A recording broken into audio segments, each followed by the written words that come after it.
தங்க முட்டை, தி golden egg. அழகான ஒரு கிராமத்தில் ஒரு ஏரிக்கரையின் அருகே ஒரு ஏழை விவசாயி வாழ்ந்து வந்தார். அவர் தனது நிலத்தில் நிறைய வாத்துக்களை வளர்த்து வந்தார். தினமும் காலையில் வாத்துக்கள் இடும் முட்டையை எடுத்துக்கொண்டு வீடு அருகில் உள்ள சந்தையில் விற்றுவிட்டு வருவார். ஒரு நாள் காலையில் அந்த விவசாயி முட்டை எடுக்க வாத்துக்கள் பக்கம் போனார். அப்போது அந்த வாத்து கூண்டில் ஒளி வீசுவதை மாதிரி ஒன்று தெரிந்தது. அந்த விவசாயி அந்த ஒளி எங்கு இருந்து வருகிறது என பார்க்க ஆவலுடன் அதன் அருகில் சென்றார். அது ஒரு தங்க முட்டை. விவசாயியின் கண்களால் அதை நம்ப முடியவில்லை. ரொம்ப சந்தோஷமாக அந்த முட்டையை எடுத்தார். அந்த தங்க முட்டையை எடுத்துக்கொண்டு சந்தையில் விற்க சென்றார். அந்த தங்க முட்டையை விற்றதினால் அவருக்கு நிறைய பணம் கிடைத்தது. அடுத்த நாள் காலையிலும் ஏதாவது தங்க முட்டை இன்றும் இருக்குமா என்று கூண்டை பார்ப்பதற்கு ஆவலுடன் சென்றார். அதில் தங்க முட்டை இருந்தது.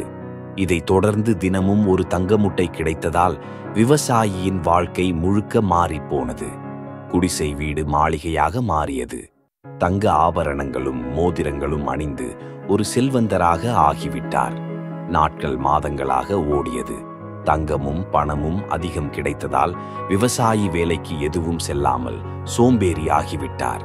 அதே நேரம் விவசாயியின் மனதில் பேராசையும் வளர ஆரம்பித்தது. ஒவ்வொரு நாளும் ஒரு முட்டை என்றால் பல ஆண்டுகள் ஆகும். ஒரு நாளில் எல்லா தங்க முட்டையையும் பெற்றுவிட்டால் எளிதில் செல்வந்தராக ஆகிவிடலாம் என்று எண்ணினார். அடுத்த நாள் காலையில் ஒரு கத்தியை எடுத்துக்கொண்டு வாத்தின் வயிற்றை கிழிக்க சென்றார். அவர் பண பேராசையினால் நிறைய தங்க முட்டை இருக்கும் என நினைத்து அந்த வாத்தின் வயிற்றை கிழித்து பார்த்தார். ஆனால் உள்ளே எந்த தங்க முட்டையும் இல்லை. வாத்தும் இறந்து போனது. விவசாயிக்கு தன் தவறு அப்போதுதான் புரிந்தது. தனது பேராசையினால் தினமும் கிடைக்கும் தங்க முட்டையை அவர் இழந்தார். சிறிது காலத்திலேயே தன்னிடம் உள்ள அனைத்து பணமும் தங்கமும் செலவழிந்து அவர் மறுபடியும் ஏழையாகி வருத்தத்தோடு வாழ்ந்தார்.